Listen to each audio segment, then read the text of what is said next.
الله وبركاته. الحمد لله رب العالمين وبه نستعين على امور الدنيا والدين والصلاه والسلام على سيدنا مولانا محمد وعلى اله وصحبه اجمعين. اشهد ان لا اله الا الله وحده لا شريك له واشهد ان محمدا عبده ورسوله لا نبي بعده اما بعد. Para hadirin, para alim ulama yang hadir pada kesempatan malam hari ini yang saya hormati dan juga semoga Allah muliakan. Dan juga lebih khusus kepada guru kita Buya Yahya yang saya hormati dan juga semoga Allah muliakan pula, amin ya rabbal alamin. Dan juga tidak lupa bapak-bapak dan ibu-ibu majlis ta'lim Masjid Al-Mustaqim yang dimuliakan oleh Allah yang saya hormati dan juga semoga Allah muliakan pula. Pertama-tama mari kita panjatkan Bismillahirrahmanirrahim. Assalamualaikum warahmatullahi wabarakatuh. Alhamdulillahirabbil alamin. Ya Rabb, la tada'lana fi hadhihi al-lailatil mubarakati dhanban illa ghafartah wa la 'aiban illa dzakartah ولا غائبا إلا رددته ولا مريضا إلا شفيته ولا حاجة إلا قضيتها يا أرحم الراحمين. اللهم صل وسلم على البشير والنذير الذي تنفتح به أبواب الخير وتنغلق به أبواب الشر وعلى آل الأطهار وأصحاب الأخيار القائل خير الناس قرني ثم الذين يلونهم ثم الذين يلونهم. Para alim ulama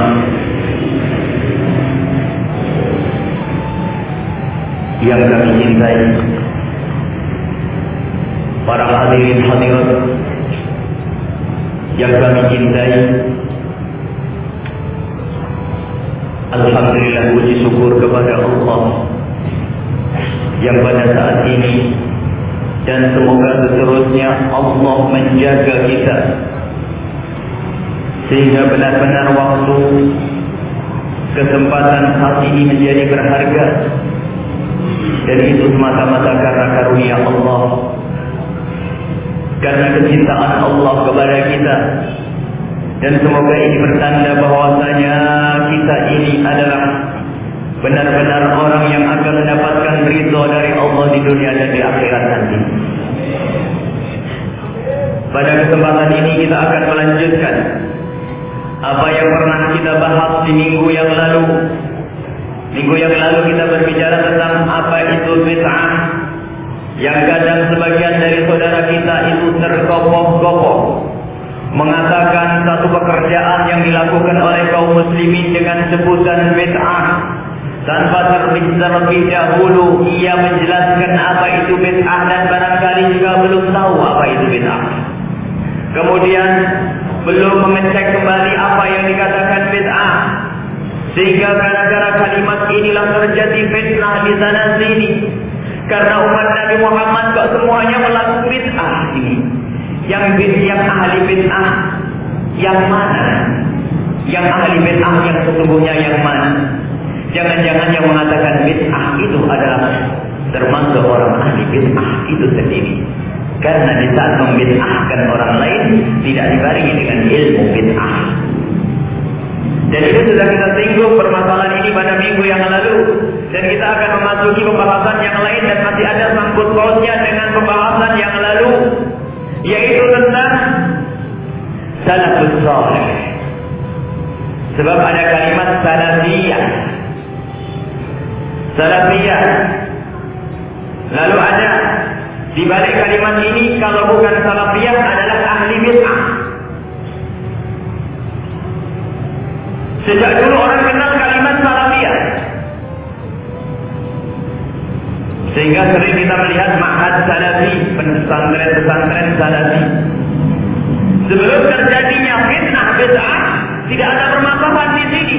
Akan tetapi setelah terjadinya fitnah ini, ternyata kalimat salafiyah ini harus dijelaskan kembali, karena lagi-lagi ada kalimat haqqin urida bihal batil. Jangan-jangan ada kalimat indah, istimewa, bagus, tujuannya adalah tidak baik.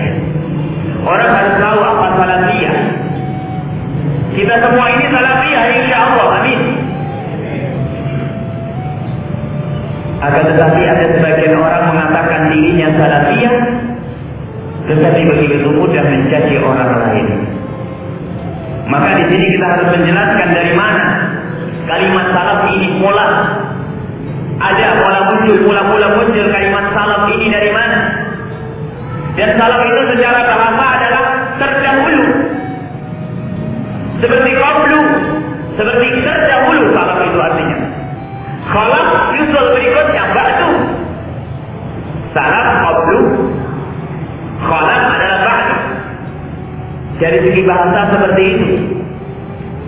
Akan tetapi apa yang dimaksud salafiyah yang selama ini kita sering mendengar, kita berniat seperti niatnya para salafun saleh, orang-orang yang telah mendahului kita dari orang-orang yang saleh. Nah, ini. Lalu kita membaca Al-Fatihah, kalimat salaf sering sekali kita dengar dan kita ucap. Akan tetapi kita harus tahu yang sesungguhnya apa kalimat salaf itu. Kalimat salaf ini dikhususkan kepada kelompok atau masa, generasi yang ada hubungannya dengan hadis Nabi Sallallahu Alaihi Wasallam. Khairun nasi, dalam riwayat khairul quruni, khairun nasi qarni. Sebaik-baik manusia adalah yang hidup di masaku.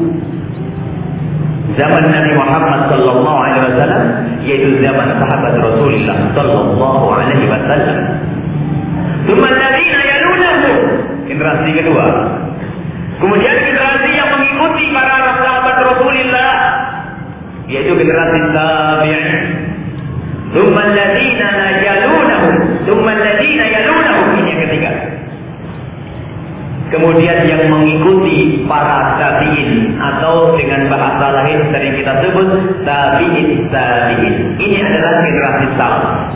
Sesuai dengan apa yang disabdakan oleh Nabi Sallallahu Alaihi Wasallam, dan yang harus kita ketahui bahwa sungguh kalimat yang luar biasa indah dari Rasulullah. Generasi sahabat tabi'in dan tabi'in ini digelari oleh Rasulullah sebagai khairun nasi, sebaik-baik manusia. Sebaik-baik manusia. Dan makna kebaikan ini sangat mudah untuk dicerna. Kalau zaman sahabat Nabi sebaik-baik yang masa. Karena apa? Ada Nabi Muhammad Sallallahu Alaihi Wasallam. Ada nur, ada cahaya Nabi Muhammad yang memancar di hati para sahabat Rasulullah.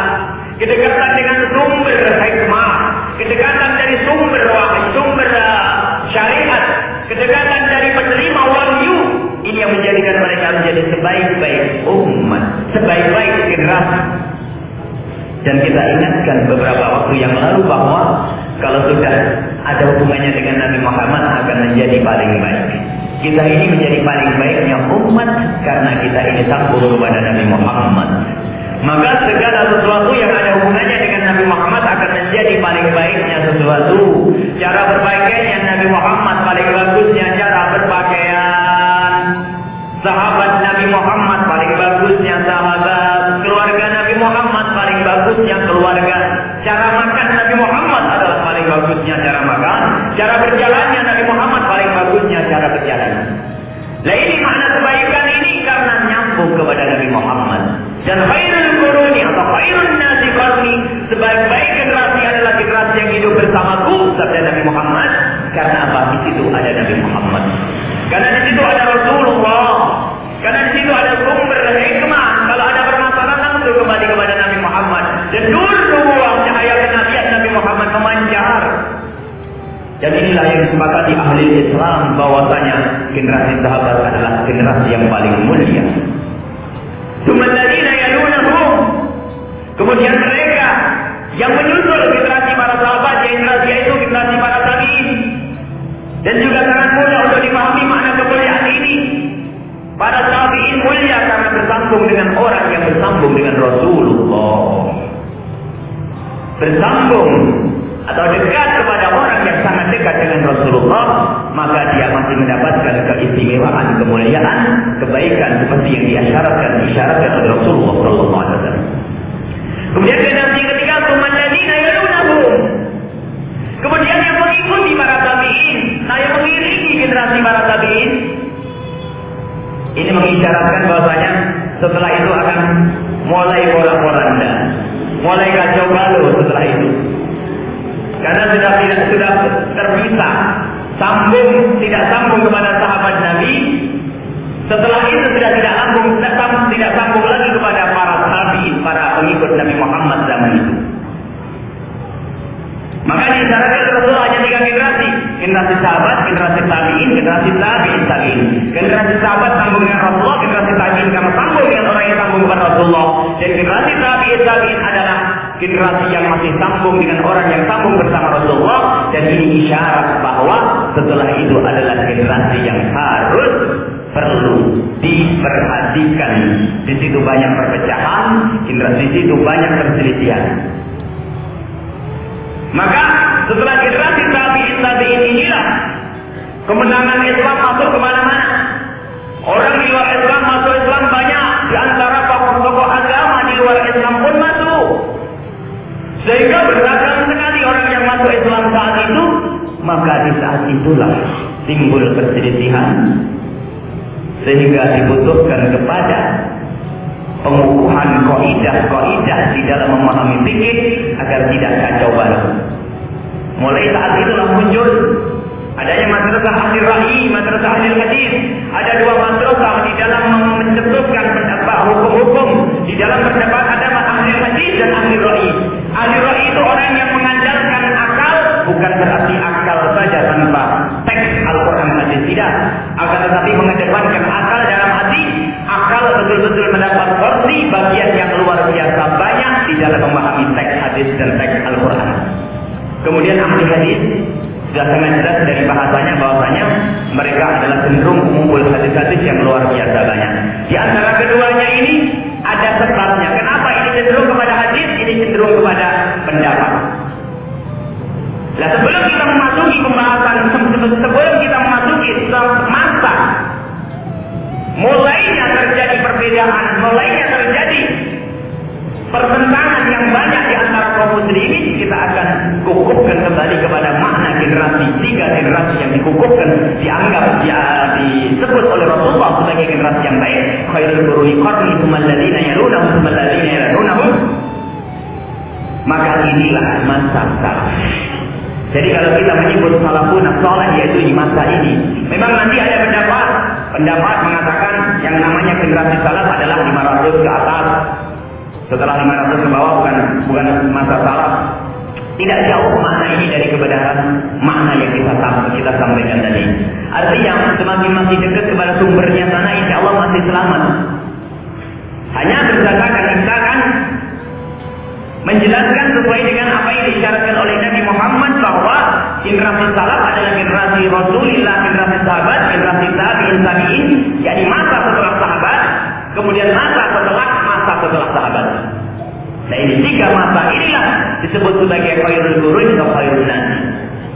Inilah hakikat salaf. Dan setelahnya bukan salaf. Akan tetapi ada sebagian orang tiba-tiba mengatakan aku adalah salafi, yang tidak ikut kelompok saya bukan salafi. Kita akan bertanya kepada orang yang membuat kelompok sendiri di masa ini, katanya salafiyah misalnya. Kita akan bertanya, ya Ustaz, tolong berikan petunjuk kepadaku, saya ingin menjadi orang salafi, bagaimana caranya? Tolong jelaskan. Karena selama ini kok saya ini ahli bid'ah bukan salaf. Saya ini menurutmu kok bid'ah. Ini menanggapi daripada aduan dari beberapa saudara-saudara kaum muslimin yang dikit-dikit dibid'ahin oleh kelompok orang yang katanya salafi. Masya Allah, kita semua salafi.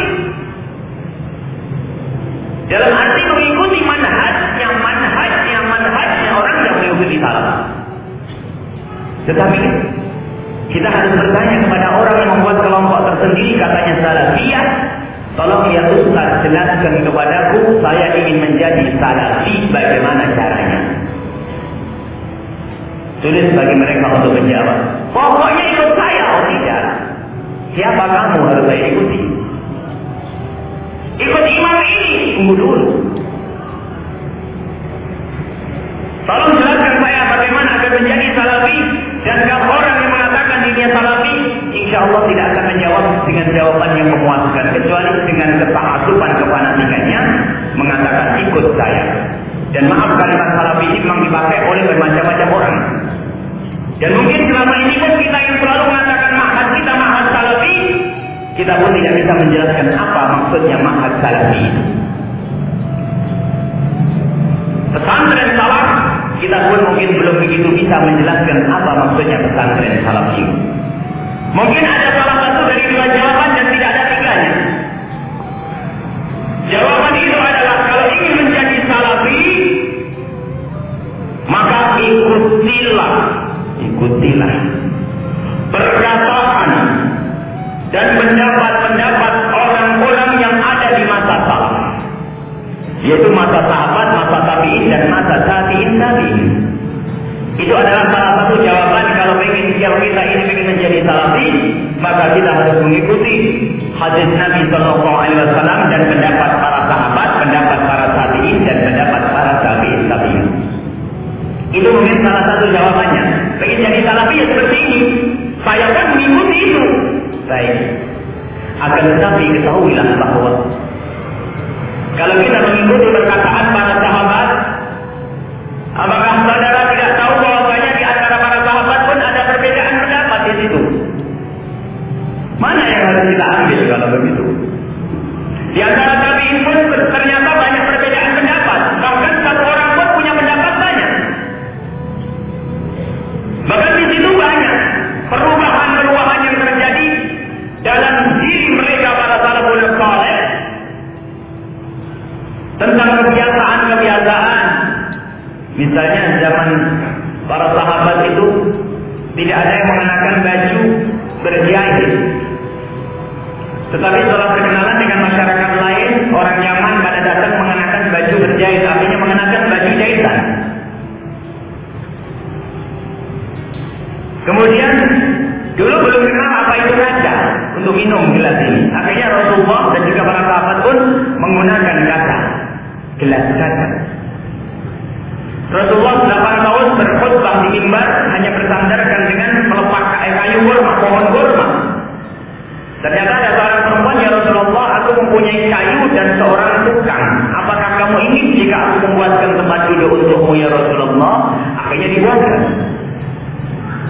Dan masih banyak perubahan-perubahan yang terjadi pada sahabat Rasulullah dan begitu juga para tabi'in.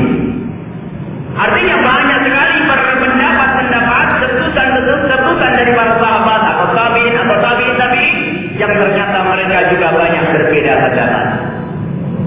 Kalau ternyata untuk menjadi salaf hanya mengikuti pendapatnya para salafun saleh atau para sahabat dan tabi'in, belum jelas juga. Alangkah lucunya di musola saya ikut Sayyidina Abu Bakar yang mengatakan begini, Sayyidina Umar mengatakan begini. Dua orang di musola nggak ketemu karena apa?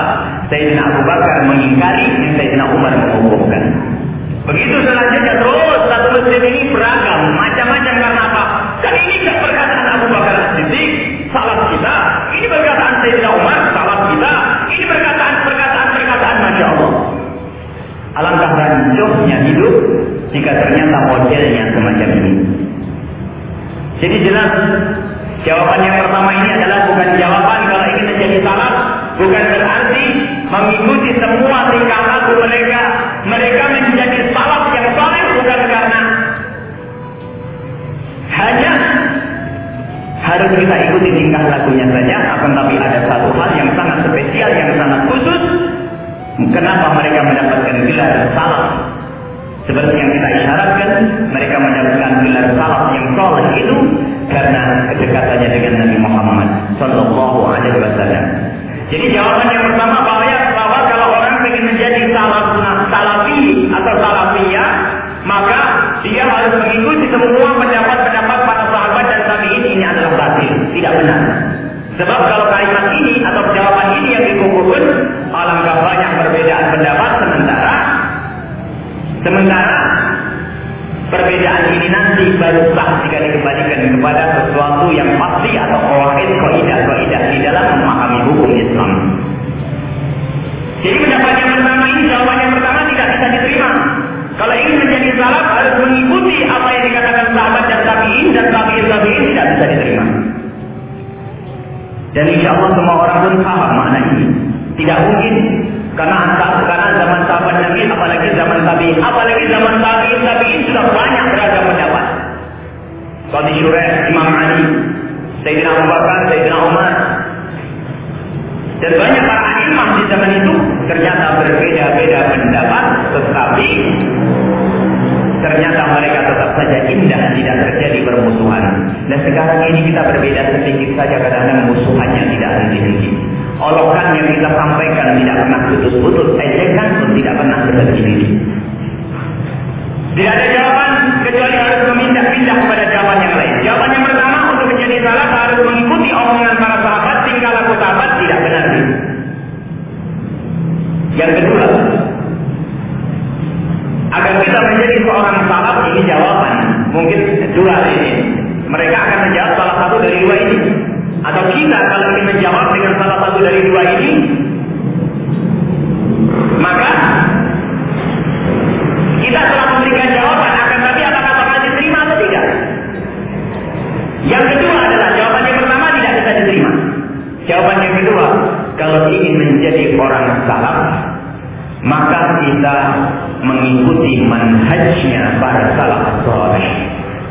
Manhaj itu adalah cara berpikir, beristimbat, mengambil hukum, cara mengeluarkan hukum dari Al-Quran hadis dengan caranya para salafus saleh. Jadi ikut metodologi, ikut metode cara berpikirnya para salaf saleh.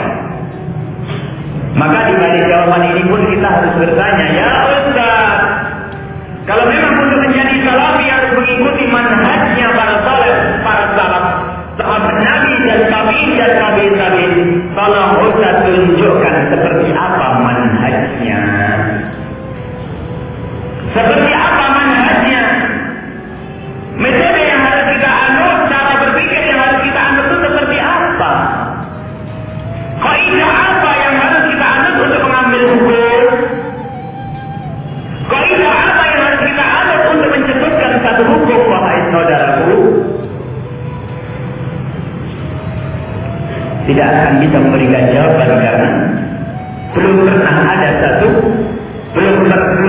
ada di buku kaidah di zaman sahabat Nabi dan tabi'in, begitu juga tabi'in, agar kita kembali kepada kaidah itu untuk mengambil hukum dari Al-Quran dan Al-Hadis. Tidak ada saat itu. Lalu bagaimana untuk menjadi salaf?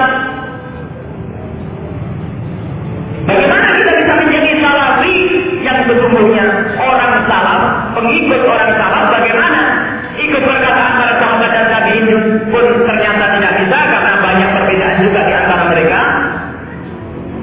Kalau menjadi salaf harus mengikuti satu manhaj, cara berpikir, metode mengambil hukum, cara mengambil hukum, dan cara itu pun belum pernah dirinci oleh para sahabat dan para tabi'in. Belum pernah dirinci sehingga kita bisa mengikutinya. Lalu bagaimana menjadi salafi kita ini? Wahai orang yang mengatakan dirinya salafi, bagaimana kita menjadi salafi? Ternyata jawabannya sangat sederhana. Ketahuilah, salafiyah itu bukanlah mazhab, bukan ide membuat satu kelompok khusus, bukan satu mazhab, bukan saya inilah mazhabnya salaf dan kamu ini bukan mazhab salaf, bukan. Ternyata salafi itu adalah masa yang paling bagus, seperti yang diisyaratkan oleh Rasulullah Sallallahu Alaihi Wasallam, dan bukan mazhab. Mazhab itu adalah bukan manhaj.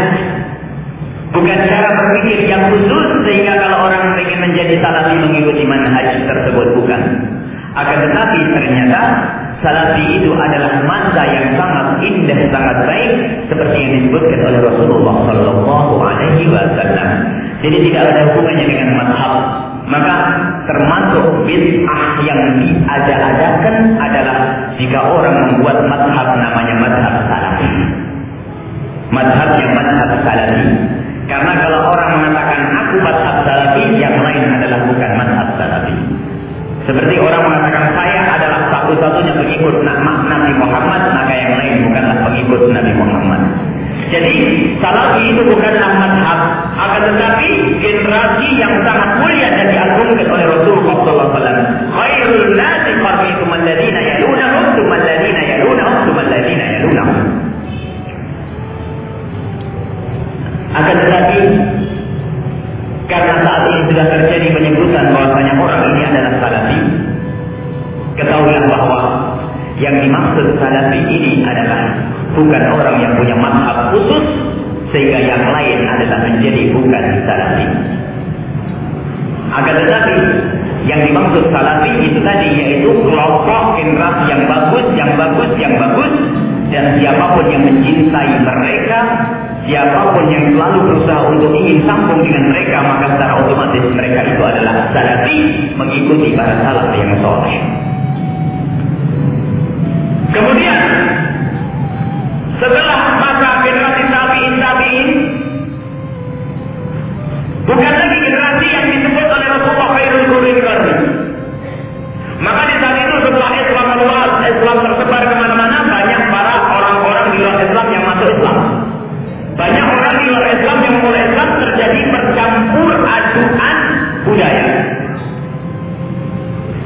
Di samping itu orang yang berbahasa Arab sudah mulai banyak berubah karena bercampur dengan orang-orang asing. Ya, karena bercampur dengan orang-orang asing. Maka saat itu rupanya generasi tabi'in ini setelah generasi tabi'in, para a'imah, para imam-imam, pengikut para sahabat Rasulullah, pengikut para tabi'in dan pengikut para tabi'in, mereka merasa butuh untuk membuat satu rumusan kaidah yang dijadikan sandaran untuk kembali kepada Al-Quran dan Al-Hadis. Maka inilah masa mula-mula pengukuhan kaidah-kaidah seperti Ibnul Mahdi mengirim surat kepada Imam Syafi'i, wahai Syafi'i, buatkan aku kaidah-kaidah kalimat sederhana berdasarkan dalil Al-Quran Hadis. Dengan kalimat sederhana kaidah ini kami bisa memahami Al-Quran Hadis. Maka Imam Syafi'i membalasnya dengan jawaban-jawaban kaidah dalam sebuah risalahnya yang sangat masyhur dengan sebutan Ar-Risalah, mula-mula kitab usul fikih yang ditulis oleh Imam Syafi'i. Imam Syafi'i menyusun kitab Ar-Risalah. Apakah artinya Imam Malik tidak pakai kaidah? Pakai kaidah. Apakah Abu Bakar waktu beristimbat mengambil hukum tidak pakai kaidah? Pakai kaidah, tetapi kaidahnya Sayyidina Abu Bakar belum tertulis. Kaidahnya Sayyidina Ali belum tertulis. Kaidahnya imam-imam yang terdahulu sebelum Imam Syafi'i ada pakai kaidah, tapi tidak tertulis. Maka Imam Syafi'i mengumpulkan dari kaidah-kaidah yang disepakati, merut otak sampai menghadirkan kaidah-kaidah. Misalnya kaidah masalah umum. Kalau ada hadis umum, ada hadis khusus, maka ada am dan khas. Kemudian ada takhsis di sini pengkhususan. Ada mutlak, tek yang mutlak, ada tek muqayyad. Mutlak dengan muqayyad. Mutlak ada takhsis. Ada takhsis, ada hadis atau tek atau Al-Quran yang sifatnya mutlak, maka perlu dikait pakai takhsis namanya muqayyad. Mutlak yang menjadi muqayyad. Kemudian ada satu tek yang sangat jelas. Akan tetapi ternyata ada tek lagi yang bertentangan. Maka di sini ada kaidah di dalam tarjih, di dalam usul fikih ini. Jadi kalau ada dua tek yang kelihatannya zahirnya bertentangan, maka ketahuilah tidak akan ada pertentangan di antara teknya Rasulullah SAW. Rasulullah tidak akan bertentangan dengan Al-Quran. Al-Quran tidak akan bertentangan dengan Rasulullah. Rasulullah pun tidak akan bertentangan dengan perkataan beliau sendiri. Akan tetapi ada tek hadis yang bertentangan, ini bagaimana? Nah, ini jangan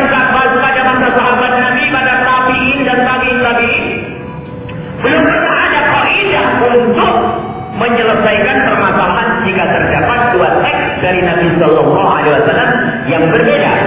Akan tapi mereka secara spontan ngerti jika hal seperti ini sama-sama benar dari Rasulullah, mesti ada nasih mansuh ini. Yang berikut yang dipakai nasih mansuh itu penghapusan. Teks yang pertama, yang keluar pertama tidak dipakai, yang keluar kedua baru dipakai. Namanya nasih mansuh. Jadi para sahabat ngerti masalah ini. Oh, dulu dipakai, sekarang tidak dipakai. Tapi tidak pernah ada kaidah atau pembahasan secara khusus masalah nasih mansuh. Nah itu adanya setelah para imam seperti Imam Syafi'i radhiyallahu anhu. Berarti para sahabat Nabi juga menggunakan nasih mansuh, tapi tidak pernah ditulis dalam bentuk rumusan yang bisa dibaca atau yang bisa dinukil kepada orang setelahnya. Jadi para imam, para imam itulah beliau-beliau yang mengukuhkan kaidah-kaidah. Imam Syafi'i radhiyallahu anhu mengukuhkan kaidah-kaidah ini dalam buku yang disebut Ar-Risalah dan diikuti oleh para imam yang lainnya. Ternyata risalahnya Imam Syafi'i ini adalah hampir semuanya disepakati oleh para imam yang lainnya. Bukan berarti ini hal mengada-ngada Imam Syafi'i membuat bid'ah, tidak. Karena semata-mata Imam Syafi'i ingin mengembalikan orang yang lidahnya sudah pada pelak itu. Karena kenalan dengan orang ajam, bahasa Arab sudah mulai luntur, banyak tercampur aduk budaya, maka perlu kita kembali kepada kaidah. Kalau orang dahulu, para sahabat Nabi memahami Al-Quran hadis, para tabi'in memahami Al-Quran hadis langsung dengan tariqah. Tabiat karakter bahasa Arabnya mereka dengan bahasa Arab tidak lengket sekali.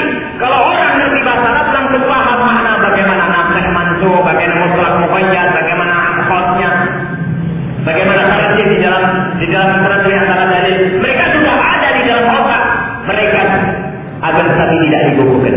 Nah, Imam Syafi'i merasa bahwa di saat campur aduknya masyarakat ini perlu dibukukan semacam kaidah itu. Maka muncullah kaidah-kaidah yang disusun oleh Imam Syafi'i di dalam kitab Ar-Risalah. Jadi Imam Syafi'i ini adalah mengumpulkan dari orang-orang terdahulu pemahaman, baru dituliskan disimpulkan dalam kalimat, yaitu qawaid usuliyah. Qawaid usuliyah atau dalam bahasa kita sering kita sebut dengan usul fikih yang pernah disusun oleh Imam Syafi'i radhiyallahu anhu. Jadi Imam Syafi'i ini lah orang yang ingin mengembalikan kita kepada salaf. Sebab kalau orang suruh langsung kepada sahabat Nabi nggak paham, langsung kepada para tabi'in nggak ngerti. Akan tadi Imam Syafi'i membuat kaidah yang namanya kitab Usulul Fiqh. Kaidah di dalam Usulul Fiqh, dan itu yang diikuti oleh ulama sedunia. Jadi intinya Usulul Fiqh seperti yang dibahas oleh Imam Syafi'i itu adalah dalam irama mengembalikan orang ini agar bisa sambung kepada salafus saleh. Artinya, kalau ingin tahu apa salaf itu, ya ikutlah manhajnya para imam ini di dalam mengukuhkan hukum yang kitabnya Imam Syafi'i Ar-Risalah disyarahi oleh banyak orang, bukan disyarahi, disimpulkan, dikembangkan sampai muncul kitab usul fikih yang berjilid-jilid. Itu semuanya kembali kepada Imam Syafi'i radhiyallahu anhu. Jadi kalau ingin tahu orang yang sangat kenal salaf adalah Imam Syafi'i radhiyallahu anhu. Begitu juga para imam yang lainnya juga sangat kenal. Imam Ahmad kenal, karena Imam Ahmad muridnya Imam Syafi'i. Imam Malik sangat kenal, Imam Abu Hanifah juga sangat kenal. Jangan dianggap kalau kita menyebut Imam Syafi'i lalu imam yang lain tidak kenal. Kenal.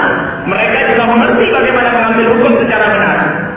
Dan akhirnya para imam, para ulama-ulama ahli usul fikih, ahli fikih mensyarahi dari apa yang pernah dicetuskan Imam Syafi'i, muncullah kitab-kitab yang banyak tentang usul fikih.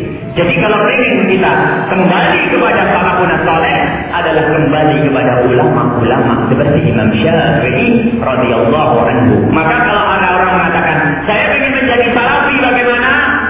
Ikutilah orang-orang yang jelas mereka mengerti salaf seperti Imam Syafi'i. Lagian Imam Syafi'i generasinya awal meninggal, lahir tahun 150 Hijriah, sangat dekat dengan sumber salaf. Nah ini ada orang ikut Imam Syafi'i dikatakan bid'ah, terus Imam Syafi'i ahli bid'ah dong. Kalau Imam Syafi'i ahli bid'ah, siapa ahli sunnahnya nanti? Mereka menyebut imam ini, imam abad ke-7 disebut, orang abad ke-10 disebut, orang zaman ini disebut. Ada apanya dengan Imam Syafi'i? Memang orang besar mungkin di zaman ini. ini enggak benar. Memang Imam Syafi'i tidak mengerti bagaimana mengambil hukum. Jadi kalau ingin tahu apa salafun saleh, adalah orang yang berpegang kepada para a'immah mazhab. Baik itu mazhab Abu Hanifah, mazhab Imam Malik di Maroko, mazhab Imam Malik di India, mazhab Abu Hanifah, mazhab Imam Syafi'i di Mesir ada, di Indonesia Masya Allah hujamnya. Nah mereka ini adalah orang-orang salaf yang sesungguhnya. Yang keluar dari empat mazhab ini, ketahuilah diragukan kesalahannya. Sebab siapa yang diikuti? Siapa yang diikuti dan ini harus dikukuhkan dan mengatakan salafi. Mohon maaf karena kita pernah datang satu kumpulan didatangi oleh saudara-saudara kita yang kita cintai. Mungkin pernah mendengar suara kita waktu memberi pengajian di Cirebon, tiba-tiba tanya, oh ini Buya ya? Ah, iya betul. Manhajnya apa? Manhaj salaf atau bukan? Manhaj salaf bagaimana tidak manhaj salaf? Manhaj salaf bagaimana? Imam Ahmad dan Imam Syafi'i. Kok Imam Syafi'i? Heran. Kok Imam Syafi'inya disebut? Waktu saya menyebut Imam Ahmad dan Imam Syafi'inya dipertanyakan. Memangnya Imam Syafi'i bukan salaf? Subhanallah. Imam Ahmad bin Hanbal berguru dengan Imam Syafi'i. Ingat jangan menjadi Imam Syafi'i, Imam Ahmad saja. Setelah kenal Imam Syafi'i radhiyallahu anhu, beliau berkata, semenjak aku kenal Imam Syafi'i, aku tidak pernah sholat 2 rakaat kecuali setelah itu mengangkat tangan dan berdoa mendoakan Imam Syafi'i. Nah ini, jadi kita perlu sekarang kembali ke masyarakat kita. Salaf yang sesungguhnya adalah yang kembali kepada manhajnya para pendahulu kita di dalam mengambil hukum Islam seperti Imam Syafi'i, Imam Malik, Imam Ahmad, Imam Abu Hanifah di dalam mengambil hukum, karena mereka itulah yang mengembalikan kita kepada cara berpikirnya salafun saleh. Jadi yang tahu tafsir, yang bisa menafsir tafsir, kalau kita tahu tafsir, maka tidak akan bisa memahami tafsir kecuali kita itu mengambil ilmunya para a'immah seperti Imam Syafi'i radhiyallahu anhu di dalam memahami tafsir Al-Quran. Semuanya disebut oleh Imam Syafi'i oleh orang pendahulu kita. Dan Imam Syafi'i punya murid. Imam Syafi'i punya muridnya ini kadang-kadang berbeda masalah pendapatnya. Bukan berbeda melawan Imam Syafi'i, berbeda pendapat, tetapi berdasarkan kaidah yang sama. Jadi berijtihad di dalam mazhab Imam Syafi'i, kemudian muncul satu pemahaman yang berbeda dengan Imam Syafi'i. Bukan bertentangan dalam kaidahnya, tidak. Imam Syafi'i mengajarkan kaidahnya istinbat, ingin mengambil hukum caranya ini. Dan ternyata banyak dari pengikut Imam Syafi'i yang juga berbeda dengan Imam Syafi'i. Tapi tidak menjadikan mereka bermusuhan. Sehingga terus orang yang berikutnya tetap dalam berijtihad kembali kepada Imam Syafi'i, kembali kepada manhaj yang pernah ditulis Imam Syafi'i. Ternyata di situ juga terjadi banyak perbedaan. Jadi perbedaan di dalam furu' berdasarkan usul yang sama.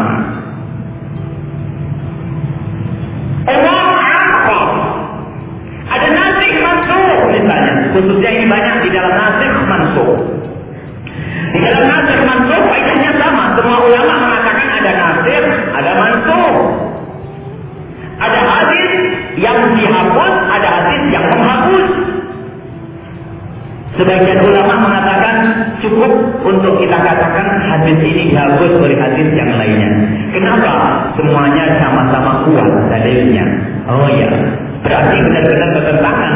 Sementara tidak mungkin hadis Nabi bertentangan dengan hadis yang lainnya, maka yang pertama disebut mansukh, terhapus, yang kedua disebut sebagai nasikh. Ada ulama lain mengatakan dalil penghapusnya tidak kuat ini, kuatan yang dihapus. Berarti yang tidak kuat tidak bisa menghapus yang lebih kuat. Berarti tetap hadis yang pertama ini dipakai. Subhanallah. Karena ternyata di dalam memahami hadis ternyata banyak nanti insya Allah pertemuan yang akan datang kita akan membahas bagaimana kita mengamalkan sunnah Nabi Sallallahu Alaihi Wasallam. Jangan hanya kembar-kembar ini sunnah Nabi yang tidak pernah dilakukan Rasulullah adalah bid'ah.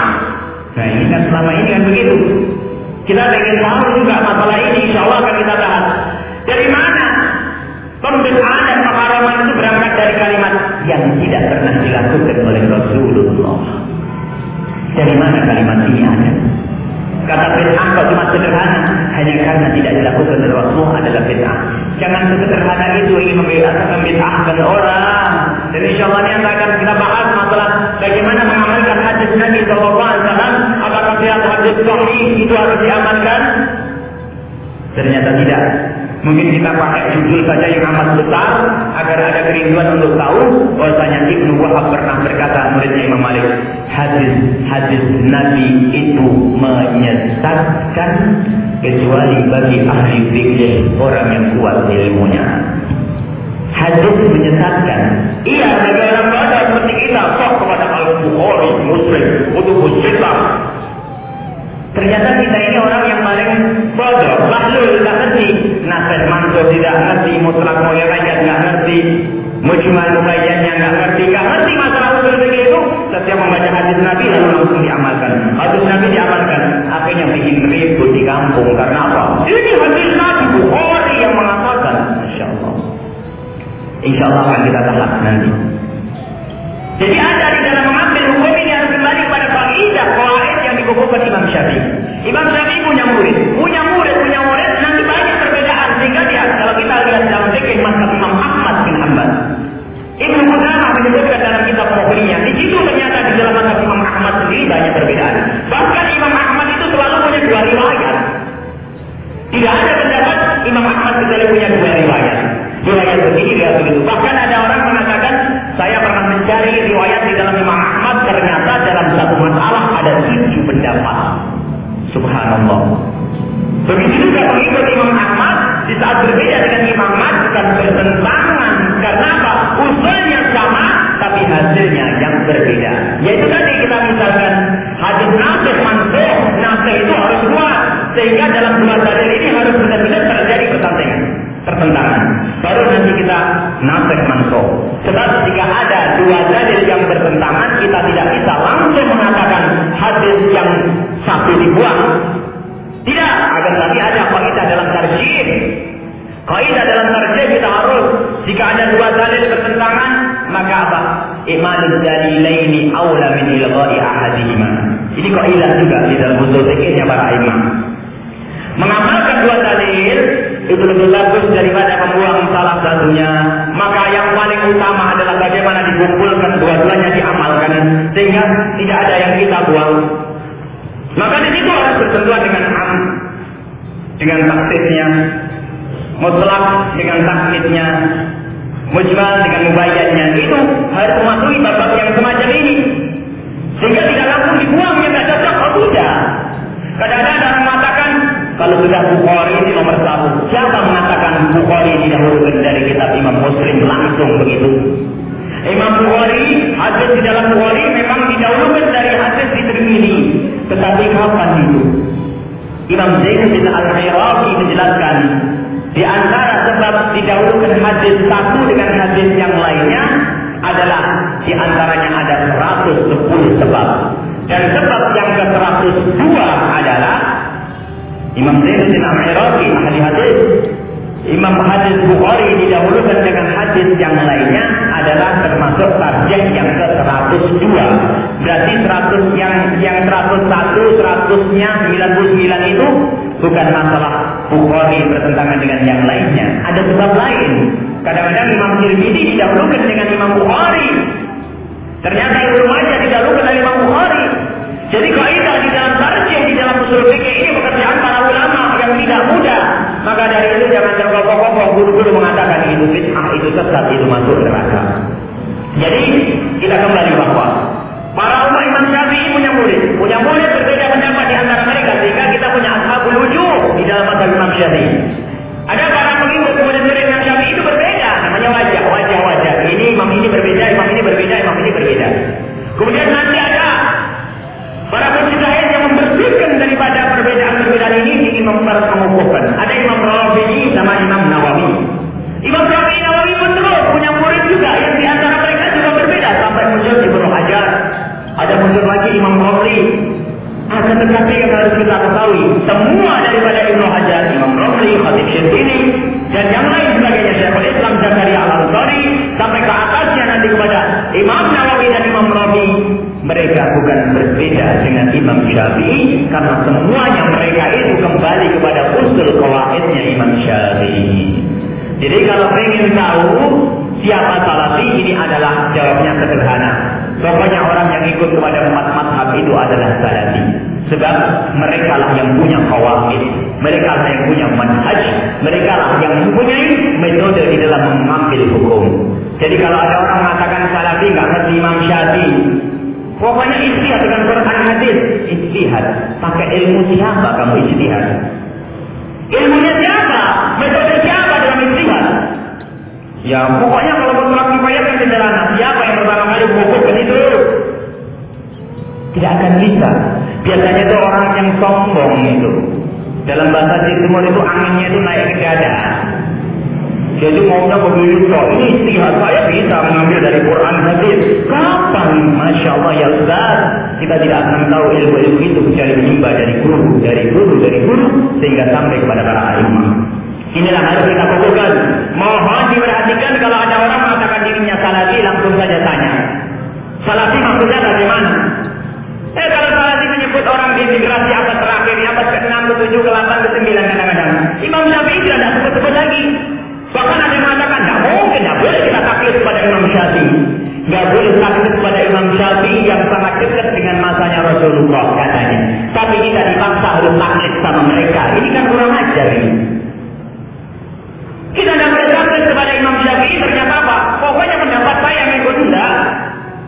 Pendapat imam yang harus ikut pendapat tidak boleh saya dengar. Pendapat saya kan pendapatnya imam. Sampai taklid juga sekarang. Masya Allah. Rupanya ini hanya kesombongan saja. Hanya maksudnya itu ingin mengeluarkan orang dari surga. Jadi surga itu pokoknya hanya spesial kelompok ini saja, yang lain nggak boleh masuk surga. Masya Allah.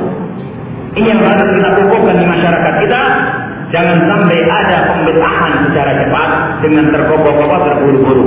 Jadi harus tahu kita itu apa salaf. Ketahuilah salaf bukan mazhab, akan tapi salaf adalah masa hebat, masa luar biasa yang pernah disebut oleh Rasulullah sallallahu alaihi wasallam, khairul quruni qarni tsumma alladziina yalunahum tsumma alladziina yalunahum tsumma alladziina yalunahum. Dan kalau ada orang bertanya bagaimana aku menjadi salaf, bukan jawaban yang dua tadi. Itu adalah jawaban berandai-andai saja. Bukan jawabannya mengikuti omongannya salaf. Nggak benar itu, nggak bisa kita. Atau ikut manhajnya salaf. Manhaj salaf yang mana tidak pernah tertulis. Sebab apa? Salafiyah bukan mazhab yang ada manhajnya. Tidak. Akan tapi salafiyah itu adalah masa hebat, masa istimewa. Kemudian setelah itu para imam menyusun satu manhaj, yang manhaj ini tidak lain adalah untuk mengembalikan kita kepada salaf. Karena masa tabi'in, setelah masa tabi'in sudah masa-masa rancau, banyak percampuran budaya dan sebagainya, sehingga perlu dikembalikan kepada tabi'in, kepada sahabat Rasulullah dengan kaidah di dalam memahami hukum. Ini saja insyaallah masalah bid'ah. Yang kedua, pada kesempatan ini kita membahas masalah salafiyah, dan insyaallah pertemuan yang akan datang semoga Allah memanjangkan umur kepada kita dan memberikan kesempatan kepada kita untuk melanjutkan bagaimana kita mengamalkan sunnah Nabi, bagaimana kita itu menjadi ahli sunnah. Jangan hanya mengatakan ini Bukhari Muslim, tapi tidak mengerti bagaimana sambung kepada Rasulullah dengan cara yang benar. Ini saja akan kita lanjutkan atau kita berikan kesempatan kepada para masyayikh agar barangkali di antara beliau-beliau ada satu hal yang kami lupa untuk menyampaikannya, ada yang ingin disampaikan dan itu lebih penting untuk disampaikan, atau ada yang mau bertanya, dipersilahkan. Jika kami bisa menjawab akan kami jawab, kalau tidak kami akan sampaikan kepada guru-guru kami. Semoga Allah memberkahi pertemuan kita pada kesempatan ini. Wallahu a'lam bishawab. Para hadirin bapak-bapak dan ibu-ibu muslim yang dimuliakan oleh Allah, untuk selanjutnya kami persilakan untuk bapak-bapak dan ibu-ibu, barangkali ada yang ingin dipertanyakan yang berkenaan dengan masalah bid'ah, kami persilakan. Dan untuk lebih tertibnya kami persilakan untuk 2 pertanyaan dari bapak-bapak.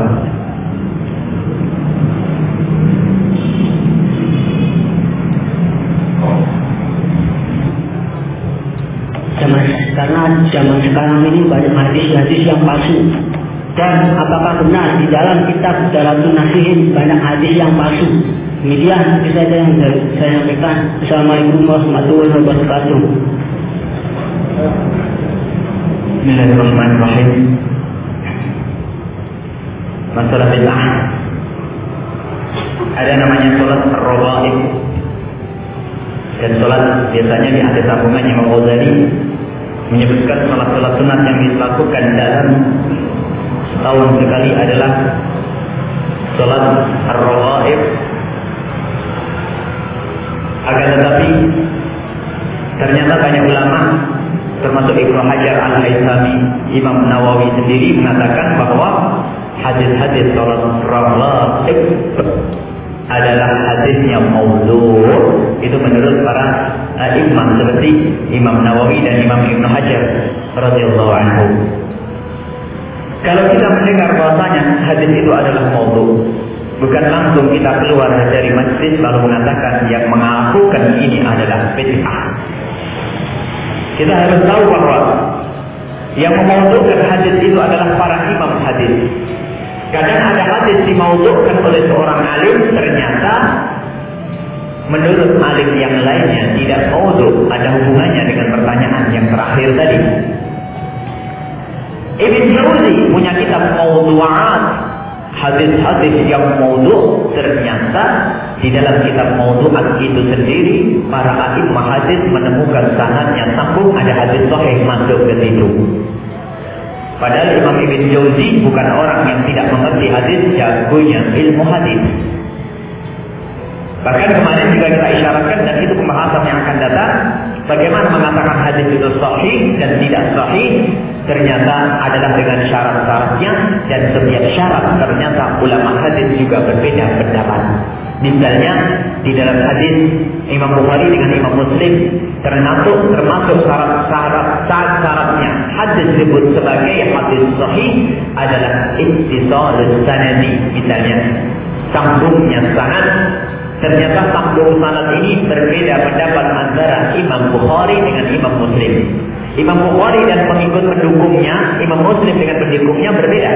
Imam Bukhari mengatakan hadis ini bisa disebut sambung dengan gurunya, sang murid ini sambung dengan gurunya adalah jika memang terbukti di antara keduanya ini pernah bertemu. Ada cerita tentang pertemuan di antara keduanya. Imam Muslim mengatakan tidak harus bertemu, cukup mungkin ketemu. Hidup satu kota di Cirebon, biarpun belum pernah ketemu, yang penting mungkin ketemu.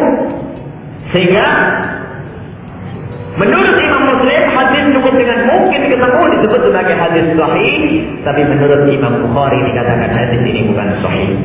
Kemudian untuk mengatakan hadis itu maudhu' tidak gampang, itu bukan pekerjaan kita mengintip di kitab-kitab kecil, tidak. Kita kembali kepada para imam, dan para imam jika ternyata mereka berbeda pendapat, maka prasangka baik kita kepada mereka harus kita hadirkan. Mereka selalu mengatakan, lihat Imam Zaidun al-Iraqi dengan bahasa yang indah, la aslalah. Jika menemukan hadis di dalam kitab Imam Al-Ghazali dalam Ihya, ternyata hadisnya itu tidak ada sanadnya. Sebetulnya maksudnya ingin mengatakan hadis maudhu' itu, tetapi dengan bahasa yang santun, la aslalah, atau saya tidak menemukan di perpustakaan saya tentang ini. Jadi menurut saya adalah sepengetahuan saya hadis ini maudhu'. Artinya apa? Belum tentu bagi orang lain. Ternyata bisa saja orang lain menemukan hadis tersebut. Kemudian di dalam masalah sholat rawatib ini, di dalam ada banyak orang yang mengukuhkan bahwasanya memang itu adalah hadis maudhu' seperti Imam Nawawi dan Imam Ibnu Hajar Al-Haythami. Akan tetapi apakah benar-benar harus dikatakan itu adalah hadis maudhu'? Kalau kita mungkin ditanya bagaimana kita mengamalkan atau tidak, kita akan berikan jawaban, kita mengamalkan dulu dengan hadis-hadis yang dalilnya pasti dulu. Ini adalah, cobalah sholat tasbih, cobalah sholat duha, cobalah sholat istihara, sholat hajat. Kemudian bagaimana orang-orang yang sudah melakukan semuanya? Kalau kita ikut Imam An-Nawawi dan Imam Ibnu Hajar Al-Haythami, maka karena hadisnya maudhu', maka sholat itu adalah tidak benar. Karena sholat itu adalah tidak benar, maka saya tidak boleh melakukan. Apakah saya harus menjadi? Tunggu dulu. Karena Imam Ghazali dalam kitab Ihya itu disebutkan bahwa rawaitu min jama'atin min ahli al-Qudus. Imam Ghazali bukan orang yang suka dusta. Beliau meriwayatkan hadis tersebut dari jamaah ahli Qudus, orang Palestina yang semuanya adalah ulama-ulama. Hanya kemudian dititi oleh para ulama hadis tidak ketemu. Akan tetapi ada Imam Al-Amiri mengatakan di dalam kitab Bahjahnya bahwasanya ternyata ada orang yang meneliti isi hadisnya ada sambung ketemu. Dan ini ada pembahasan khusus masalah sholat raghaib ini. Ada ternyata orang yang meniti hadisnya ternyata ada sampai kepada Rasulullah Shallallahu Alaihi Wasallam.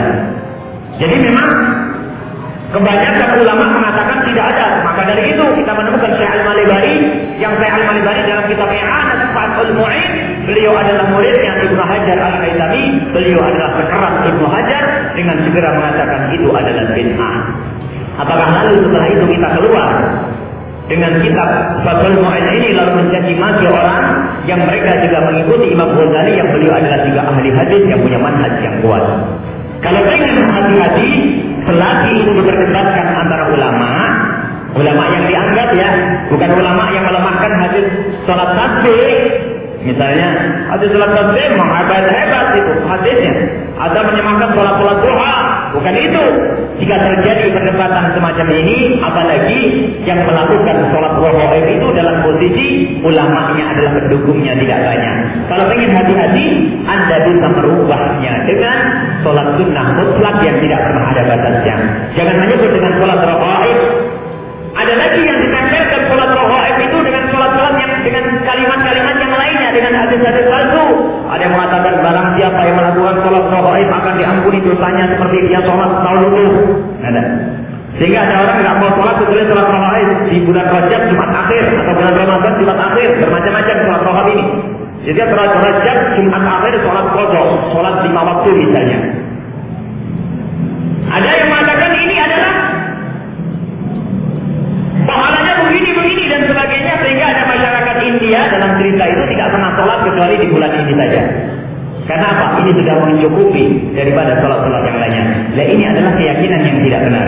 Jadi memang sholat raghaib ini adalah dikukuhkan oleh Imam Ghazali rahimahullah ta'ala, dan Imam Az-Zabidi berusaha beliau mengeluarkan teks-teks hadisnya, siapa sanadnya, sehingga kalau kita kembali kepada Az-Zabidi, syarahnya muhaddits dalam asal Imam Abu Hanifah, Imam Az-Zabidi dalam syarah Ihya Ulumuddin, ternyata beliau berusaha untuk mencari teks-teks hadis ini sanadnya bagaimana, kita rumahnya lega. Kalau ingin mengamalkan, amalkan ke sana. Kemudian kita bisa melihat fatwanya Said Alwi, bukan fatwa, titipan daripada kitab Fathul Mu'in sendiri, ada namanya Tarsyihul Mustafidin, yang Said Alwi beliau di saat menyebut melewati kalimat bahwasanya sholat raghaib dan itu sahabat itu adalah bid'ah dolalah, ternyata Said Alwi beliau raghaib ya, sholat raghaib kalau diusahakan kita ada dalil-dalilnya juga. Semuanya ada sebetulnya. Hanya ini yang dikukuhkan oleh Said Alwi bahwa beliau di dalam Tarsyihul Mustafidin menyebut beberapa para imam yang mengatakan sholat raghaib itu masih bisa diperkenankan sesuai dengan cara kaidah ilmiah, mengatakan bahwasanya amalan ini ada dalilnya. Kemudian ini, jadi kalau ingin hati-hati, kalau ingin kita tidak melakukan, jangan sampai kebiasaan orang yang sudah baik ini kita hancurkan. Masya Allah, sudah punya kebiasaan tidak sholat seperti itu kita putus, jangan. Atau sholat yang berapa 100 rakaat. Ya Alhamdulillah kalau mereka mau sholat, jangankan 100, tambah 100 lagi, 200. Tidak ada masalah. Ada sholat sunat mutlak, tidak ada batasnya. Apalagi sholat malam, diperbanyak bagus. Hanya tidak usah kita beri nama raghaib. Kalau kita beri nama raghaib, kembalilah kepada Said Alwi atau kembali kepada Az-Zabidi. Dan kita kan bagian kita itu hanya bagian kembali. Oh, mereka saling membid'ahkan antara ulama. Mereka para ulama membid'ahkan pendapat, bukan membid'ahkan pelaku. Mereka membid'ahkan pendapat, ini adalah bid'ah dolalah. Itu pendapat mereka para ulama, dan kita bukan ulama. Kita hati-hati saja. Sebab kalau kita ikut dengan Imam Nawawi, dengan ilmu beliau, berarti kita langsung nanti membid'ahkan menjadi Imam Ghazali rahimahullah ta'ala. Sementara tidak ada dari mereka. Ini adalah seandainya itu adalah hadis maudhu. Kami yakin dan kita yakin tidak mungkin Imam Ghazali dengan kesengajaan ingin membawa hadis ini adalah palsu lalu dimasukkan dalam kitab Ihya. Karena beliau adalah al-hujjah yang menghafal ratusan ribu hadis. Ini. Jadi kalau raghaib ada dua pendapat dalam hal ini. Hanya pendapat yang kuat dan dikukuhkan adalah lebih baik kita tinggalkan dan kita ganti dengan sholat yang lain. Adapun pendapat yang kedua adalah kita bisa melihat di Hasyiyah atau Tarsyihul Mustafidinnya Said Alwi yang itu dibacakan panjang lebar, dan kita juga punya teksnya, barangkali ada di sini teksnya. Kita sering mengumpulkan hal ini. Di sini waman irfadaha al-Ghazali wa fil Ihya. Di antaranya orang yang menyetujui salat rakaat itu adalah Imam Ghazali dalam Ihya. Wajar hadis. Hadis itu mana turukun kathiratun, katanya hadis-hadisnya punya jalan yang banyak. Akhrajahu Baihaqi, hadis salat rakaat itu dikeluarkan oleh Imam Baihaqi wa ghairuhu dan yang lainnya. Wa min damma, disangkat maka dari itu Ali Al-Qari mengatakan anna hadithahuma, maka hadisnya ini menurut Imam Ali Al-Qari, mula Ali Al-Qari dikatakan yu'mal bihi, bisa diamalkan fil fadhaili di dalam keutamaan. Wal munkiruna laha, adapun yang mengingkari salat rakaat ini innama huwa lamma tatkala dibarengi bima huwa minal mafasid la lidatiha, karena dibarengi dengan keburukan atau kejelekan-kejelekan yang lainnya, dan masih banyak yang lainnya. Insyaallah ada, kembalilah kepada kitab Tasrihul Mustafidin, insyaallah kita bisa paham makna ini. Kemudian yang kedua tadi masalah Maturidi wal Asy'ariyah, dua-duanya adalah imam ahli sunnah wal jamaah. Ini hanya perbedaan dalam Maturidi. Kita harus tahu sebelumnya bahwa sifat 50 atau sifat 20 sifat Allah itu bukan sifat semuanya. Min ba'di sifatillah, di antara sifat-sifat Allah adalah sifat 20. Para ulama menyebutkan sifat 20 ini karena apa? Ini yang perlu dibahas, dalam hati harus dikukuhkan. Kalau Rahman Rahim tidak banyak bertentangan dengan yang namanya kalau Rahman Rahim mudah dipahami oleh semua orang. Karena apa? Dia tahu, dia bisa makan, dia boleh kecil dapat menyusui, itu Rahman Rahimnya Allah. Akan tapi ada pembahasan yang perlu oleh para imam sehingga dikumpulkan 20, bukan berarti sifat wajib bagi Allah cuma 20 saja, tidak. Tetapi itu adalah yang sangat erat hubungannya dengan akidah, dan sifat-sifat yang lainnya akan mudah dipahami jika kita pahami. Kalau Allah tidak qadir, Allah tidak maha kuasa, bagaimana Allah akan kita pahami sebagai zat yang maha pengasih dan pengampun? Maka dibahas oleh para ulama, di antara sifat-sifat Allah adalah wujud, idam, baqa, ala qadr qawatin, sampai 20. Sampai 13 menurut Imam Maturidiyah. Hanya perbedaan adalah bukan perbedaan yang sesungguhnya. Apakah kalau Allah itu maha kuasa punya sifat kuasa, atau kalau sifat kuasa itu adalah Allah maha kuasa atau tidak? Qadiran sama qudratan, qadiran sama qudratan. Hanya perbedaan di sini. Maka sesungguhnya tidak ada perbedaan yang sangat prinsip antara Imam Maturidiyah dengan Abul Hasan Al-Asy'ari, dan dua-duanya adalah imam ahli sunnah wal jamaah. Jadi kita harus tahu bahwa sifat 20 itu adalah bukan semua sifat Allah, akan tetapi di antara sifat Allah adalah sifat wujud, bisa ditaruh di pertama. Sebab percuma kita ngomong Rahman, Rahim, Ghafur, Rauf dan sebagainya kalau belum meyakini kalau Allah itu ada. Maka dikukuhkan yang pertama adalah Allah ada. Dan adanya Allah itu apa? Kapan? Tidak dari dahulu, tidak ada batas dahulunya. Sebab apa? Kalau dahulunya ini dibatasi, sebelum dahulu ini bagaimana? Kan begitu. Jadi dikukuhkan dahulu dan dahulu Allah itu ada. Sampai kapan adanya Allah? Bapak nggak ada batasnya. Sebab kalau ada batasnya, setelah batas ini bagaimana? Yang kuasa siapa nanti? Yang Ghafur Rahim siapa? Nah ini dia dibahas di bagian akidah yang paling penting.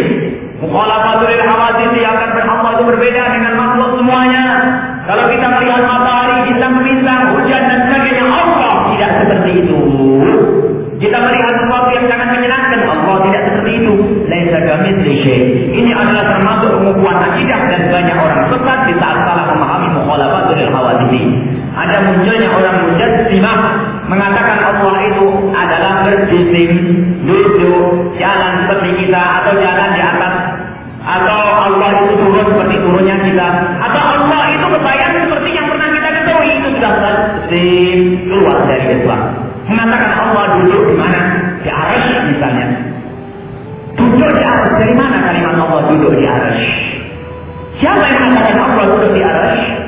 Ar-Rahmanu 'alal 'arsy istawa. Insyaallah akan kita bahas kalau ditanyakan nanti insyaallah. Ar-Rahmanu 'alal 'arsy istawa. Allah di arsy-Nya sedang istawa. Istawa itu apa? Siapa yang mengatakan duduk? Allah tidak duduk kepada arsy. Allah yang menciptakan arsy. Sebelum arsy ada, kata Imam Ali, Allah kana qabla khalqil makan wa ba'da khalqil makan, Allah kana kama qad kana. Allah itu ada sebelum menciptakan tempat. Setelah menciptakan tempat, Allah tetap ada seperti sebelum menciptakan tempat. Jadi Allah ada dan butuh kepada tempat dan masih banyak. Jadi ada mukhalafah lil hawadits ini dikukuhkan oleh para imam ahli sunnah wal jamaah dengan benar-benar. Karena apa? Nanti banyak. Memang ada zaman itu muncul orang-orang ahli bid'ah yang mengatakan Allah itu jauhar, Allah itu adalah begini, bahkan Allah itu duduk di atas kursi, kakinya mewanjar di sana, lalu menetes keringatnya dengan intan permata, lalu apa sandalnya seperti ini. Masya Allah. Ini kan orang yang senang melihat film dewa-dewa itu, sehingga dibayangkan Tuhannya adalah duduk di atas kereta. Bukan. Tuhan kita Allah, laisa kamitslihi syai'. Terus sampai dibahas sampai akhir ke-20 kunci. Kalau sudah memahami sifat 20 ini, memahami sifat-sifat Allah yang lainnya adalah sangat mudah. Jadi perbedaan antara kalau Allah itu qudrah, apakah beliau adalah kalau Allah qadiran, Allah sangat maha kuasa, apakah setelah itu Allah adalah qudrah, punya sifat qudrah atau tidak, atau sebaliknya. Ini hanya tambahan saja antara sifat ma'nawiyah sama ma'aninya. Ini adalah perbedaan antara perbedaan bukan di dalam perbedaan meyakini. Semua daripada Imam Al-Maturidi, Abul Hasan Al-Maturidi, dan juga Imam Abul Hasan Abu Mansur Al-Maturidi dengan Abul Hasan Al-Asy'ari, semuanya adalah sepakat dalam satu titik. Waktu mengatakan qudrah, ya harus diyakini bahwasanya Allah punya sifat namanya qudrah. Dan kalau Allah punya sifat qudrah, maka otomatis Allah adalah qadir, maha kuasa. Ini. Kemudian mana tadi? Dzurratun Nasihin. Masalah Dzurratun Nasihin tidak beda dengan apa yang kita sebutkan. Memang para ulama mengatakan ada sebagian hadis-hadis yang di dalam Dzurratun Nasihin inilah hadis maudhu'. Jadi kesimpulannya harus kita berpegang kepada ulama yang dianggap ya. Jangan ada ulama ngaco tiba-tiba mengatakan bid'ah maudhu', bid'ah maudhu', bid'ah maudhu', bukan itu. Ulama-ulama yang dianggap kita tahu siapa gurunya dan dari mana nyambungnya. Ulama mana ini? Sebab ada ulama ahli fitnah maunya membid'ahkan orang, bukunya orang nggak boleh benar. Salah semuanya, maunya begitu. Bukan itu. Memang dalam kitab Dzurratun Nasihin disebut dikatakan sebagian ulama ada hadis-hadis maudhu'nya. Lalu bagaimana? Dan kalau kita tahu itu adalah hadis maudhu', tidak boleh kita mengamalkannya. Boleh dibaca atau tidak? Nah, ini adalah pertanyaan yang pernah disampaikan kepada para ajillah, para kita mendengar juga para guru kita ditanya masalah kitab yang ada hadis maudhu'nya ini bagaimana? Rupanya jawabannya dengan bahasa isyarat indah. Kembalilah kepada kitab yang jelas-jelas hadisnya telah sahih. Kalau ternyata kita harus membaca kitab yang semacam itu, kalau itu adalah hadis yang maudhu', harus dihindari. Kalau kita tidak tahu, lain cerita. Kalau kita tidak tahu, kan kita nggak bisa membedakan bagaimana ya. Kan itu permasalahannya. Sebab hadis maudhu' ini kalau betul diamalkan banyak merusak. Ada hadis maudhu' misalnya saat ini kita dengar, bahkan ini muncul dari lidahnya para ahli fatwa, misalnya anak zina itu tidak akan bisa masuk surga sampai 7 keturunan. Nah, itu kan dalam bab zina dikukuhkan memang zina mengerikan. Memang ngeri, tapi anak zina adalah anak yang suci, dia bisa menjadi ulama dan mufti. Tidak harus masuk neraka sampai 7 keturunan. Ini kan hadis maudhu'. Kemudian apa? Perkataan Sayyidina Umar yang dimasukkan dalam beberapa buku-buku tentang nasihat para wanita. Syawiruhunna wa khalifuhunna. Jadi ini adalah mengatasnamakan kepada dalam riwayat hadis Rasul dan riwayat kepada Umar bin Khattab, Sayyidina Umar bin Khattab. Hadis palsu bahwasanya para wanita itu ajaklah musyawarah mereka lalu langgarlah musyawarah itu. Nah ini kan ngajari kurang ajar. Tidak ada keindahan di dalam rumah tangga. Jadi dalam hadis itu disebutkan bahwa perempuan itu boleh kita ajak bermusyawarah, tapi tidak boleh kita dengar. Ini kan nggak benar ini. Dan itu hadis maudhu' yang sering dipakai oleh para orang-orang yang ingin ngatur rumah tangga. Yang ngerti tidak perempuan itu harus diambil pendapatnya, tapi ternyata apa? Harus kita langgar. Ini kan kurang ajar. Rasulullah sendiri mengambil pendapat dari Ummu Habibah kalau tidak salah waktu di waktu Rasulullah terhalang untuk melakukan haji. Rasulullah harus tahallul. Para sahabat Nabi tidak mau melakukan tahallul di saat diperintah oleh Rasulullah karena takut mereka bertahallul, Rasulullah belum bertahallul. Akhirnya Rasulullah minta pendapat kepada istri beliau.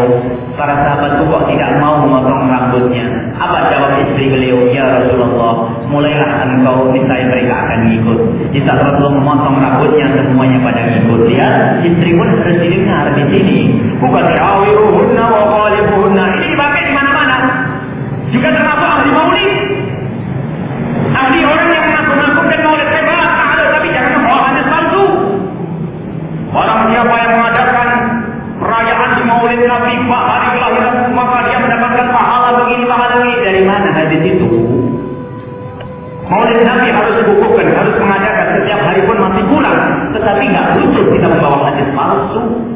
Marhabana, tidak usah membawa hadis palsu. Nah ini kadang-kadang ini kalau tidak seleksi, tiba-tiba orang membawa mana waman paramannya warga di maulidi. Barang siapa yang bergembira atas kelahiranku, wajabat ala syafaati misalnya. Kita ingin tahu dari mana hadis ini. Jangan mengajak-ajakan hadis. Adapun hadis atau ayat yang mengagumkan maulid Nabi banyak. Yang bisa kita jawab dalam pertanyaan kemarin saja. Tidak perlu kita dengan hadis-hadis palsu. Dan hadis palsu itu membuat fitnah besar. Maka dari itu harus terjadi komunikasi di antara ulama. Ukhuwah di antara ulama. Sebelum mengeluarkan satu pendapat ditanyakan sebab apa? Tidak ada yang puncak ilmunya itu. Tidak ada orang yang tahu semuanya. Akan tapi subhanallah, dari orang yang di samping kita ternyata lebih tahu. Orang di samping kita ternyata lebih tahu. Maka komunikasi yang baik ini yang harus kita hadirkan. Ini banyak hadis-hadis maudhu' dihadirkan untuk mengukuhkan pendapatnya. Dan bukan zaman ini, zaman dulu ini bahasa Arabnya bagus, sehingga munculnya hadis-hadis dusta ini biasanya orang untuk mendukung mazhabnya.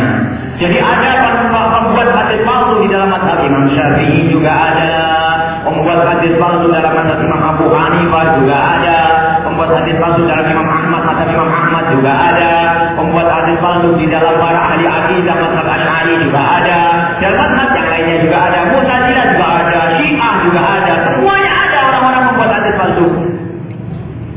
Khususnya di dalam masalah mazhab imam-imam ini. Yang akan kita jadikan sandaran bukan pendapat omongan hadis palsu ini. Kita kembalikan kepada kaidah-kaidah yang ada. Sehingga insya Allah di minggu yang akan datang kita akan sedikit mengetahui tentang bagaimana kita mengamalkan hadis. Kalau memang kita harus sampai tahu hadis ini maudhu' tidak maudhu' itu tidak bisa, susah kita. Tetapi kita harus kembali kepada ulama-ulama. Seperti halnya kembali kepada sholat, kita harus ada tangganya. Bagaimana kita kembali kepada salafun saleh, kembali kepada para imam. Kalau di Indonesia kepada Imam Syafi'i. Kalau masalah hadis kembali kepada siapa? Ada sendiri nanti.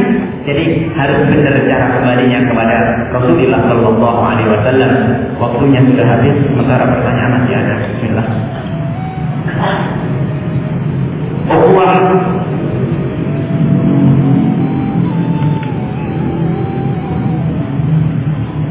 Ukhuwah Islamiyah yang bagaimana yang harus bisa diterapkan, yang berdaulat ahli sunnah wal jamaah, semua dijelaskan dengan singkat. Apa itu wahabi? Bagaimana secara singkat dan asal usulnya? Apakah akan terjadi ukhuwah di antara para wahabi dengan ahli sunnah wal jamaah di Indonesia Raya ini, yang sebagian besar bermazhab Imam Syafi'i, yang bermazhab ahli sunnah wal jamaah? Wahabi adalah berangkat dari kalimat yang disandarkan kepada Syekh Muhammad bin Abdul Wahab. Yang Syekh Muhammad bin Abdul Wahab adalah silsilah ilmu yang disambungnya kepada Ibnu Qayyim al-Jauziyah dan Ibnu Taimiyah. Yang konon katanya Ibnu Taimiyah itu adalah ikut manhajnya Imam Ahmad bin Hanbal. Yang Imam Ahmad bin Hanbal adalah muridnya Imam Syafi'i. Seharusnya seperti itu. Seharusnya seperti itu. Akan tetapi, apakah benar mereka mengakui hal yang semacam ini? Semoga saja kita ini bersaudara. Jangan sampai kita main caci. Kita tidak akan mencaci Wahhabiyah. Kita akan mencaci paham-paham ini. Tidak. Mereka adalah saudara kita. Asalkan mereka mau diajak bersaudara. Alhamdulillah kita punya para masyayikh ahli sunnah wal jamaah yang kita anut adalah masyayikh yang sangat menjaga lidahnya untuk tidak mudah mencaci maki. Imam Syafi'i diagungkan, Imam Ahmad diagungkan, para imam diagungkan di dalam manhaj kita. Akan tetapi kalau sudah ada kelompok orang yang main caci, ketahuilah susah kita melakukan ukhuwah dengan mereka, bukan karena kita tidak mau, mereka sendiri yang susah untuk berukhuwah dengan kita. Bagaimana kita akan ajak ukhuwah dengan mereka? Mereka semua bapaknya caci maki kita. Yang diajak mencaci maki orang-orang yang belum paham, yang hatinya kolong tulus, yang berada di kampung-kampung ini, yang diajak mencaci maki para imam, sementara ustaz-ustaznya nggak pernah ditanya. Semestinya didudukkan para ustaznya, ya ustaz, kalau memang saudara kita yang katanya Wahabiyah ini, kalau memang saudara kita yang katanya Wahabiyah ini pengen mengajak ukhuwah yang sesungguhnya, Anda adalah orang baru di negeri ini. Jika Anda ingin mengatakan sesuatu bid'ah, ya ustaz, tolong menjelaskan secara sungguh bagaimana bid'ah yang Anda maksud itu. Jangan-jangan salah perbedaan dengan kita, salah paham di antara kita. Agar lebih Masya Allah, kalau sudah main caci, main Allah, ketahuilah bukan kita yang tidak mau diajak ukhuwah, mereka sendiri yang tidak mau menciptakan ukhuwah. Tidak ada satu keluarga kemasukan orang dari pengikut manhaj ini kecuali terjadi bedah menjadi dua. Tidak ada masjid kecuali terbelah menjadi dua. Ini yang kita sayangkan pada Imam Ahmad mengajarkan yang luar biasa. Imam Ahmad bin Muhammad murid Imam Syafi'i bagaimana berbeda dengan Imam Syafi'i. Tidak pernah ada muncul kalimat bid'ah dari Imam Ahmad terhadap Imam Syafi'i. Nah ini orang kemarin sore mengatakan bid'ah Imam Syafi'i. Pengikut Syafi'i bid'ah ini bagaimana? Kita kalau ukhuwah tetap kita sambut.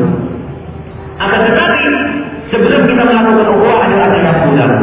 Jangan mengucapkan lidahmu membid'ahkan kecuali ditanya dulu. Alhamdulillah para masyayikh kita tidak akan membid'ahkan mereka. Kita mengatakan kafir, orang-orang kafir.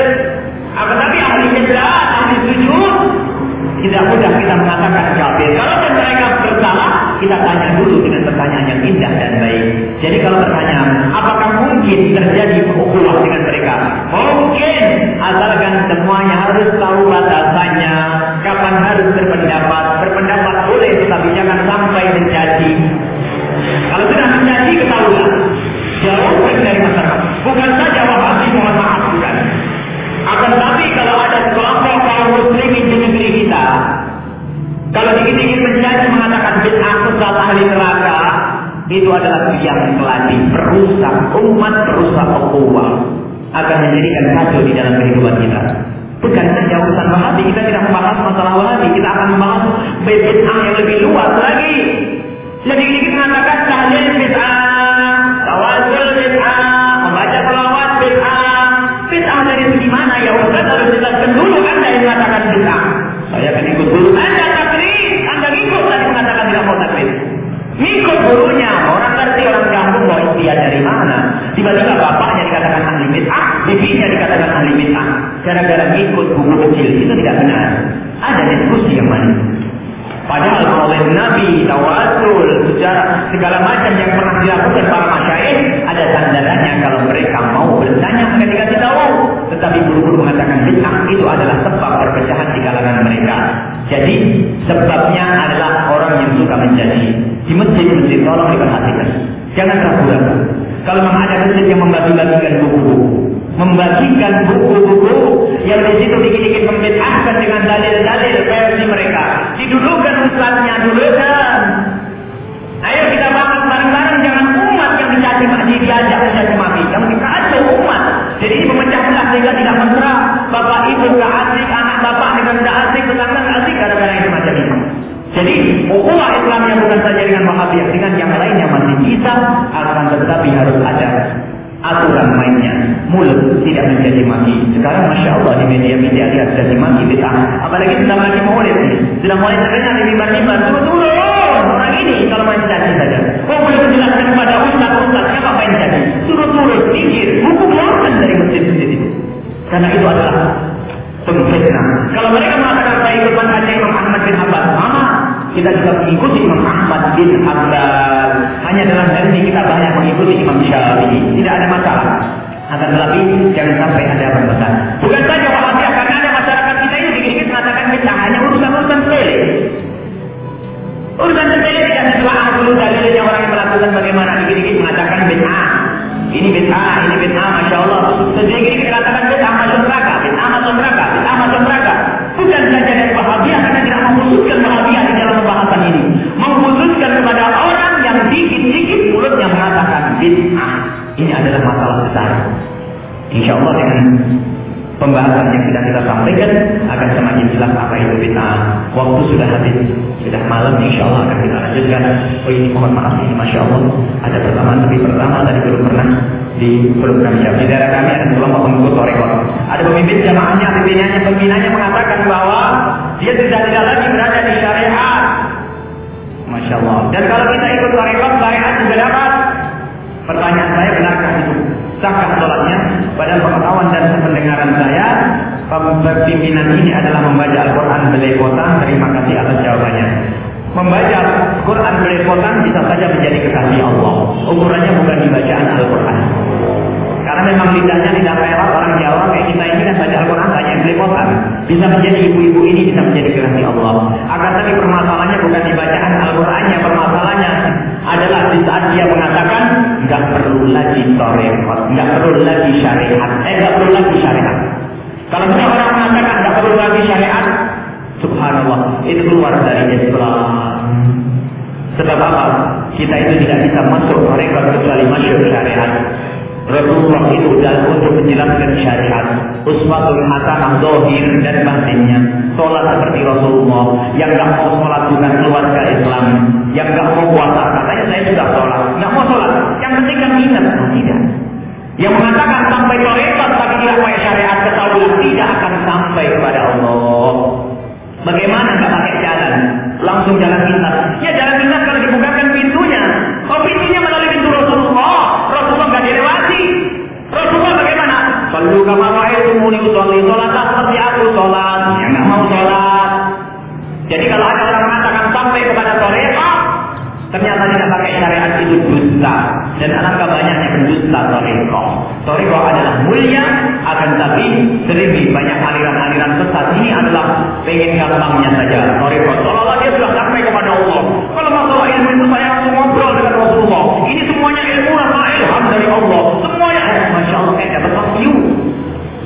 Jadi torekot saya nggak perlu, saya langsung kalau saya butuh pada Nabi Muhammad.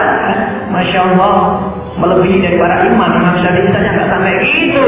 Berarti jadi imam madhab saja atau begitu?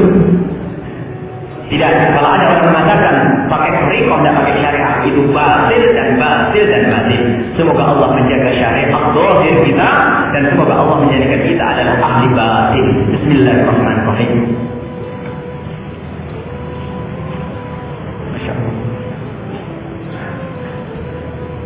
Alhamdulillah Sayyidina Muhammad wa ala ali Sayyidina Muhammad. Ya Allah, ya Allah, berikan kepada kami kecintaan kepadamu ya Allah, agar kami mudah untuk menjalankan perintahmu dan menjauhi laranganmu.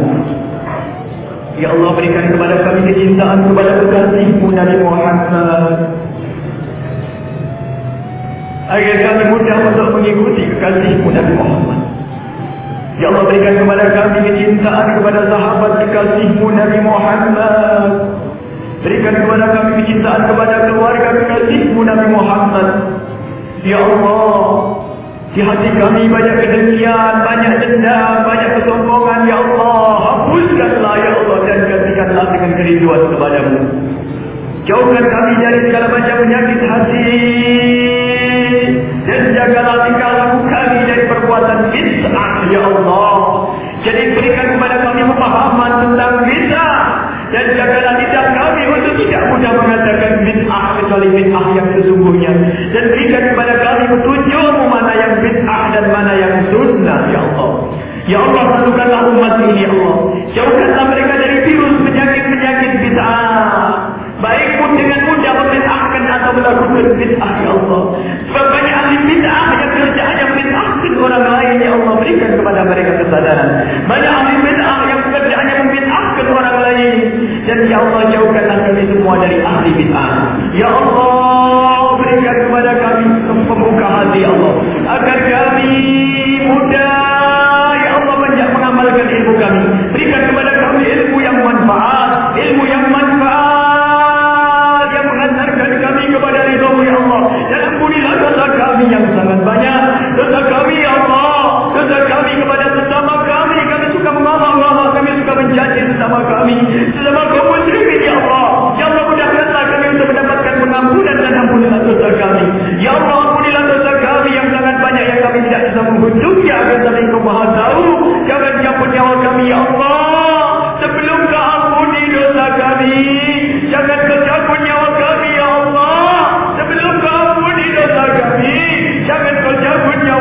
kami ya Allah. Sebelum kau ampuni dosa kami takut kau cabut nyawa kami sebelum kau ampuni dosa kami ya Allah. Ya Allah, jauhkan kami dari segala dosa, jauhkan kami dari minum-minuman keras, jauhkan kami dari mabuk-mabukan, jauhkan kami dan anak-anak kami dari mabuk-mabukan. Jika ada di antara kami ada yang pernah terjerumus dalam minuman keras, ya Allah, berikan kepada kami kesadaran untuk berhenti dan berikan kepada kami pengampunan. Dan jauhkanlah kami, anak-anak kami, saudara-saudari kami dari zina yang zina dan kau gunakan ya Allah. Jauhkan kami, anak-anak kami, tetangga kami dari zina yang zina dan kau zinakan. Jika ada di antara kami, tetangga kami yang mendengar suara kami ya Allah, pernah terjerumus dalam zina ini ya Allah, kami mohon ya Allah, berikan kepada mereka kesadaran. Sungguh kami mencintai mereka dan mereka terjerumus dalam neraka-Mu. Berikan kesadaran. Wa qina adzabannar. Wa sallallahu ala sayyidina Muhammadin wa ala alihi wa sahbihi wa sallam. Walhamdulillahi rabbil alamin. Al-Fatihah. Mohon maaf dan mohon doa selalu. Wabillahi taufiq wal hidayah. Wassalamualaikum warahmatullahi wabarakatuh.